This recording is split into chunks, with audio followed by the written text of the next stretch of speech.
Hello, and welcome to my talk today on homeopathy and mastitis. Today I'll cover these topics. What is mastitis?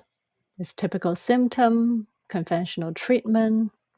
How does homeopathy help with mastitis? I'll also share my top remedies and signs when to seek further help. So, what is mastitis? Mastitis simply means inflammation or infection of the breast. It comes from the word mastos, meaning breast, and itis, meaning inflammation. Anybody can get mastitis, whether you're nursing or not. Even men can get mastitis. It's rare, but it can happen. It is more common during breastfeeding, especially in the first 3 months, but it can happen at any age. Mastitis is reported to occur in about 2 to 10% of the breastfeeding women. The cause, it could be because when you're nursing, the nipple sometimes a crack and germs can get in. It can also be irritation from blocked milk ducts coming from a tight bra or prolonged intervals in between breastfeeding sessions. So, what are the typical symptoms? Actually, most women started feeling like they're coming down with a flu or something. They might also see some reddish triangle marks on the skin underneath the affected breast. The breast might feel swollen and tender. There could be shooting pain during or in between feedings. They may have fever, headache, and just really, really tired. Mastitis are typically diagnosed clinically without any lab tests or imaging. However, your doctor may want to send a sample of the breast milk to get a culture to find out the type of organism that's causing the infection, or they may send you to ultrasound if there is an abscess. It is important to note that breastfeeding during mastitis does not harm the baby. So, what are the conventional treatment? First of all, continue breastfeeding or pumping to drain the affected breast, which can prevent engorgement and can maintain lactation. If the milk ducts are blocked, you can try applying a hot water bottle or heating pad to the breast before feeding to open them up. The general recommendation is to take painkillers if the pain is really bothering you, or your doctor might prescribe antibiotics if it's an infection. You can also try a home treatment using cabbage leaf. Any cabbage will do. You want to wash and clean the cabbage leaf, lightly bruise it, like crinkle it up a little bit, and put it over your breast. Leave it for 20 minutes twice a day. There's chemical compound within the cabbage that helps to relieve the inflammation. But most importantly, keep yourself hydrated and rest. Rest as much as you could with a new baby in tow. Personally, I highly recommend using homeopathy to treat mastitis because it is safe and effective. Homeopathy really is safe for anybody to use, including nursing mothers and infants.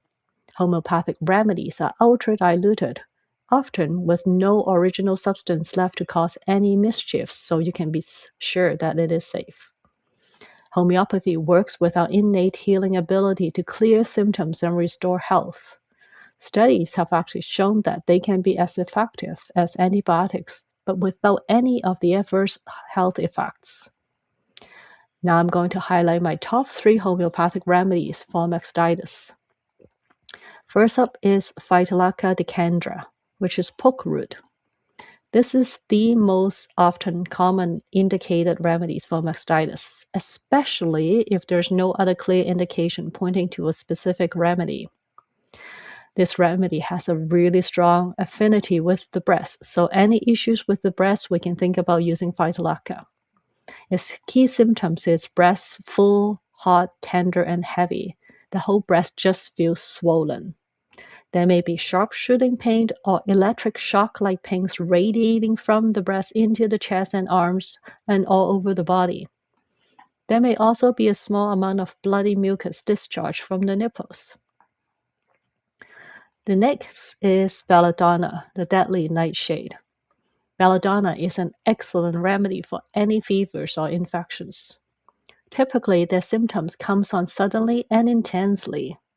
The breasts are red and very swollen with a throbbing sensation. They may have fever with cold hands and feet, but their face will be red and the eyes are glassy. Their pain is worse when lying down or any jarring movement. It could be also from inflammation of breast after weaning.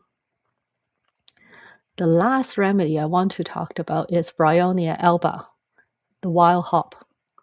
In some ways, Bryonia is the exact opposite of belladonna. The symptom comes on slowly over a few days. The breast feels sore and hard, hot and swollen. The big thing for Bryonia is any movement hurts. They do not want to move at all. They will feel better if they're holding onto their chest or wrapping their breasts tightly so that the breasts are not moving when they move. Another key note for Bryonia is dryness. They are extremely thirsty for large amount of water.